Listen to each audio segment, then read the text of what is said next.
Darkcast Network, indie pods with a dark side. Hey, little skeletons. I'm Gina. And I'm Amber. And today, we're diving into a story that's equal parts heartbreaking and infuriating. It's about a young woman who had her whole life ahead of her, filled with dreams, love, and hope for a better future. But all of that was violently ripped away by people she trusted, people she thought were her friends. This is the story of Mahogany Jackson, a 20-year-old mother working hard to turn her life around when it was stolen in a way so cruel that it's hard to wrap your head around.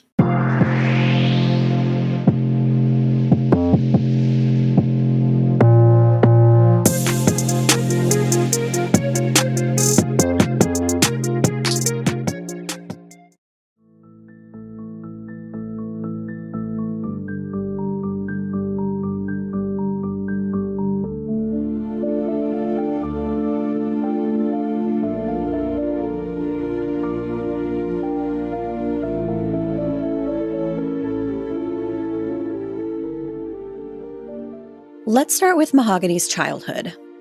She was born on April 29th, 2003, to Moses Jackson Jr. and Gail Maddox Trotter in Birmingham, Alabama. From a young age, Mahogany was known for her big heart and warm personality. And when we say big heart, we mean it. As a little girl, Mahogany once snuck food from her own house to feed a neighbor who couldn't afford groceries. She saw someone in need and couldn't just look the other way. That's just who she was. She was also the most adorable baby. We'll have a picture of her on our socials, so be sure to go take a look. Growing up, Mahogany attended Birmingham Public Schools and later graduated from Job Corps, a program designed to help young adults build a better future. But Mahogany's most important role came early. She became a mom as a teenager. It wasn't easy, and she struggled at first. But just a few months before her death, she told her mom, Gail, that she was ready to turn things around. She wanted to be the best mom she could be for her 3-year-old daughter and had big plans for her future. Her dream? To become a hairstylist. Mahogany loved practicing braids and styles on her daughter, making her feel like the most special little girl in the world. You could tell she was determined to make a brighter future for both of them. But here's the thing. Mahogany had a habit of loving the wrong people. Don't we all? Her mom, Gail, said this was a struggle for her. And despite trying to distance herself from some toxic friendships, it wasn't as easy as just cutting ties. Breaking free takes time, and Mahogany was making progress with the help of her cousins. They were helping her find a job, and she was finally starting to see a brighter future. But all of that came crashing down in the early morning hours of February 25th, 2024. At around 4 a.m., Mahogany texted her sister and mother. It was the kind of message no one ever wants to receive. She said that she was being held hostage at apartment 3 in the Serenity Apartments in Southwest Birmingham. She shared her location and told them to call the police. But tragically, her family didn't see the messages until closer to 8 a.m. By that point, it was too late. The Serenity Apartments weren't unfamiliar to Mahogany. One of her friends, Tasia Lewis, lived there. But calling Tasia a friend feels generous. As we'll see, she played a far more sinister role in this story. That morning, Mahogany's mom, Gail, was on her way to Atlanta to pick up family members from the airport when she got the call from her other daughter. Gail immediately checked her phone and saw the text Mahogany had sent hours earlier. Panicked, she contacted the Birmingham Police Department and they rushed to apartment 3. When officers arrived, Tasia Lewis stalled them, but eventually she let them inside. She claimed Mahogany had left around 2 a.m., but we know that wasn't true. Mahogany's shared location from 4 a.m. told a different story. By that evening, Birmingham police officially opened a missing persons case for Mahogany. Hours passed with no leads, and then, at 2:19 a.m. on February 26th, a passerby made a horrifying discovery. On a stretch of road called Dead Man's Road, a desolate area known for illegal dumping, Mahogany's body was found beneath 2 discarded mattresses. She had been shot execution style in the back of the head. A young mother trying to create a better life for her daughter had been left on the side of the road like trash. It's devastating, infuriating, and utterly senseless. As investigators processed the scene, a witness showed up at the police station with information that would blow the case wide open. This person, who described himself as like a brother to Tasia Lewis, claimed Lewis had called him the morning Mahogany's family and the police showed up at her apartment. Now, let me pause here for a second because this case has a lot of names. 8, to be exact. We'll do our best to keep it clear for you by introducing each suspect with their full name and then referring to them by their last name. If you want to put faces to these names, head on over to our socials and we'll show you just who these awful people are. Not that they deserve any attention from anyone, but if you want to put it all together, it'll be there for you. Sometimes does help to put faces to a name when you have so many people in the mix. Absolutely. So back to the witness. He said he wasn't involved in Mahogany's disappearance and wanted to clear his name after seeing accusations pop up on social media. According to the witness, he, Lewis, and her roommate, Sanaya McCall, went to Brandon Pope's house.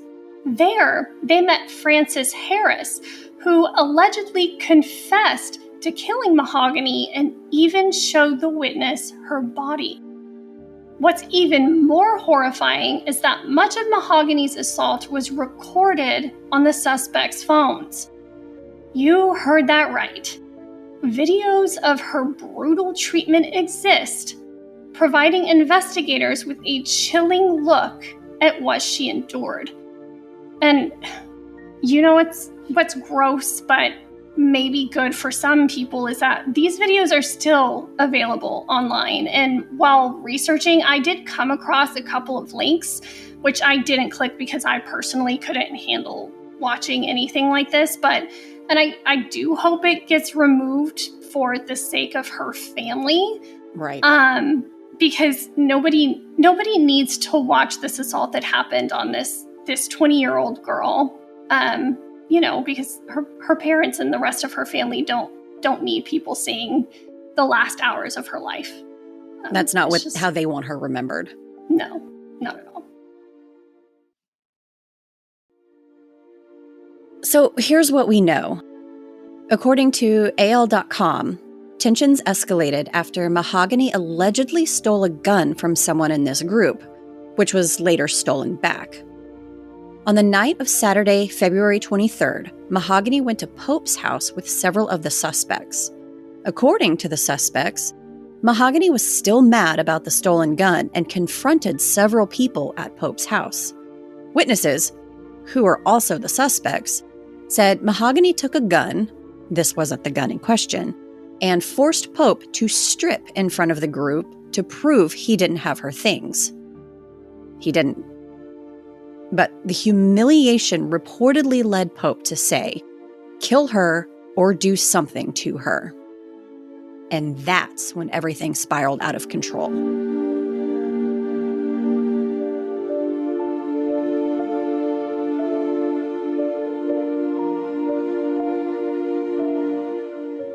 What happened next is so graphic and heartbreaking Though we're only going to share the details necessary to understand the case. The videos taken during the assault show Mahogany being violently attacked. Lewis and McCall were seen stomping on her and spitting on her while she lay helpless on the ground. At one point, Mahogany pleaded with her attackers, saying, "You won," in the hopes they would let her go. But instead of stopping, they escalated the violence. During the assault, one of the suspects checked Mahogany's phone and found the messages she'd sent to her family begging for help. That's when Harris reportedly said, "She ain't going nowhere." And that chilling statement wasn't just hearsay, it was captured on video. I wish we could say this is the end of the assault, but it was just the beginning. Mahogany was then stripped, beaten, and dragged by her hair before being stuffed, naked and handcuffed, into the trunk of a car. She was taken to Lewis and McCall's apartment, where the horrors continued. There, Mahogany was sexually assaulted at gunpoint by several guns from several people, including Harris, Pope, and Jeremiah McDowell. Two other women, Giovanni Clapp and Ariana Lachey Robinson, also took part in the attack. Eventually, Harris, Pope, and McDowell told Mahogany they were going to clean trash out of Harris's car before dropping her off at home. But instead, they drove her to Dead Man's Road. According to Detective Mark Green, while Pope and McDowell were cleaning out the car, Harris walked up behind Mahogany and shot her in the back of the head. They covered her body with 2 mattresses and left her there, discarded like the rest of the garbage. The 5 videos recorded by McDowell and McCall became crucial evidence, exposing the horrifying reality of what Mahogany endured. Just 2 days after her body was found, 7 suspects were arrested on February 28, 2024. An 8th was taken into custody on March 1st. Pope, Harris, and McDowell were charged with capital murder, kidnapping, and sodomy, charges that carry life in prison without parole, or the death penalty in Alabama.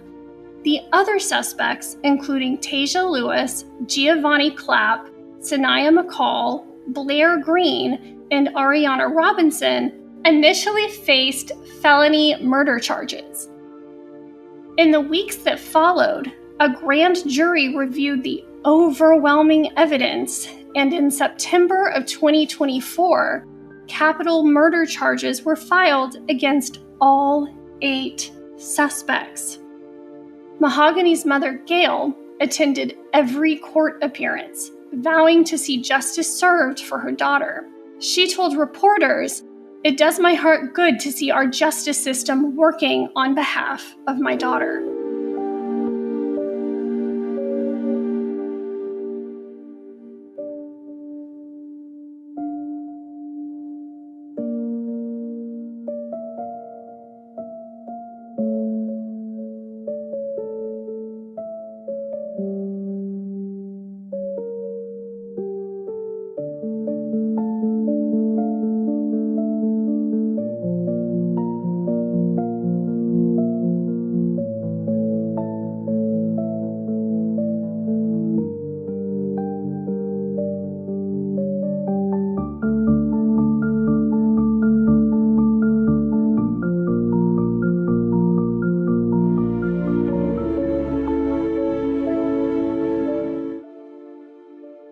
Mahogany's story doesn't end with her tragic death.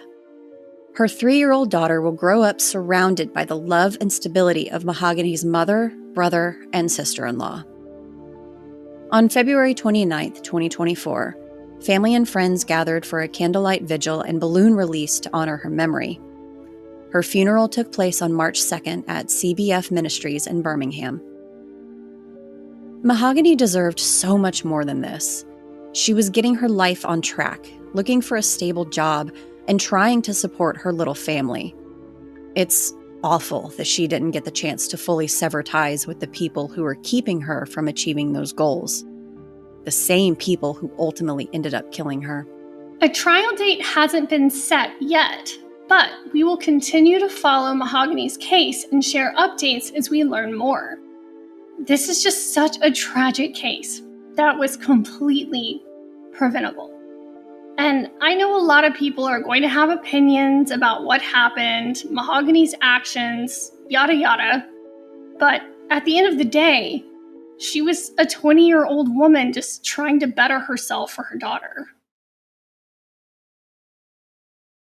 It's hard because I can already see it now, like all the people that are going to have their certain opinions about whatever kind of lifestyle she had that led this to happening, but it doesn't matter. Like whatever the beef was that they were having, there's no reason for it to escalate to something like this. And what I don't understand is, how is it that one person gets embarrassed or, called out or whatever, and then suddenly you've got 7 other people just willing to torture this woman to death because one guy got his feelings hurt?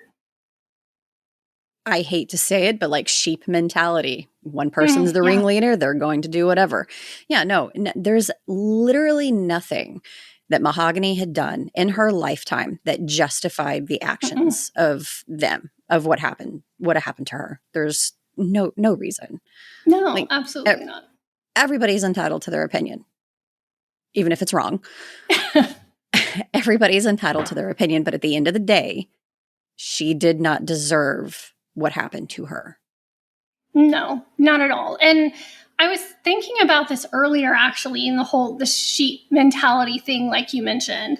So why is it that in a situation like this, one person can say, okay, get her because she did something to me. But in other circumstances where you have someone that is being attacked and you've got all these witnesses around, they just sit there and do nothing. But it's weird to me how these people just blindly went along with this guy to do these things. And then in other circumstances, people will just sit back and do nothing. Fear makes people do crazy things. Mm-hmm. Maybe they were scared. Fear drives a lot. Yeah. So that's a sheep mentality. If you're afraid of somebody, because look at what ended up happening to her. They were probably afraid of what would happen to them if they didn't go along with it. Yeah. It's not justification. No. But that's also, people can be afraid of what could happen if they come forward and say something or if they try to help. Absolutely. And I do wonder if that witness wasn't worried about themselves getting in trouble, do you think they would have come forward? If not, to save their own skin? I don't know. Yeah. You would like to think so. You'd like to think so, yes. But fear drove them to come forward because they didn't want to go down. But at the videos, and people like to share stuff, like you said, there's still those videos circulating online. You can find them. Mm-hmm.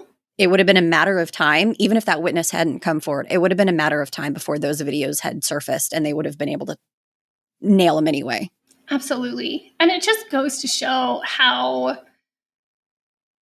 thoughtless of an act this was.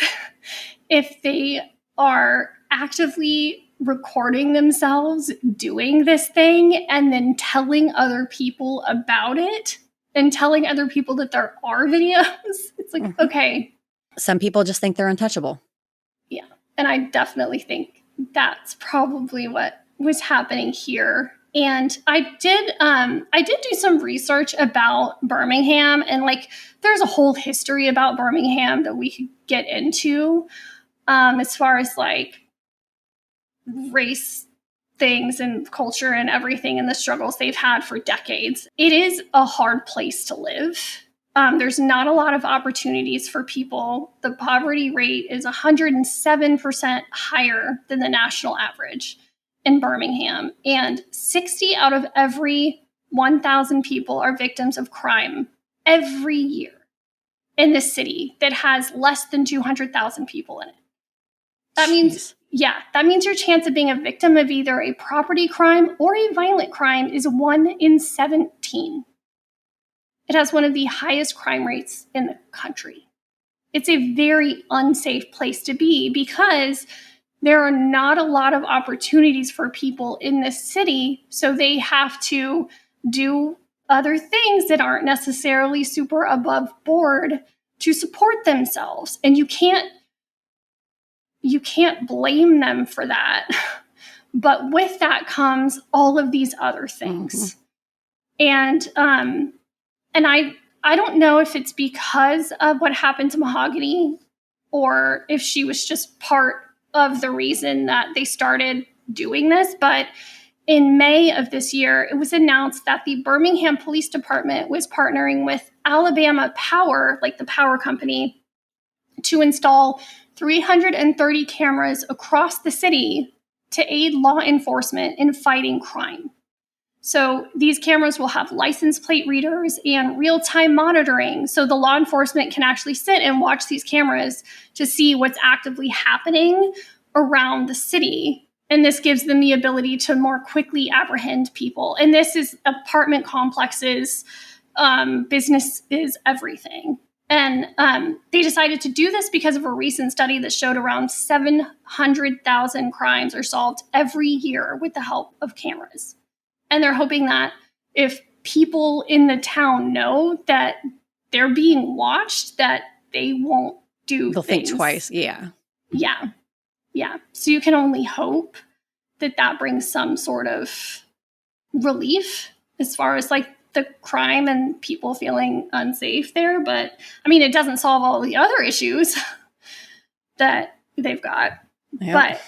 But you can only hope that maybe there will be less people that end up in the same situation. Well, we have several pictures of Mahogany up on our socials, so go follow us on Instagram and TikTok at Weird True Crime to see those. We're also possibly toying with the idea of video versions of the episodes on Patreon once we hit our next goal. So if you like your podcasts in video format, consider subscribing on Patreon for ad-free episodes and video content. And if you're enjoying this creepy little corner, please consider telling a couple of friends about the podcast and leaving us a 5-star rating and review wherever you listen. Have a true crime case, dumb criminal, or other story you'd like us to know?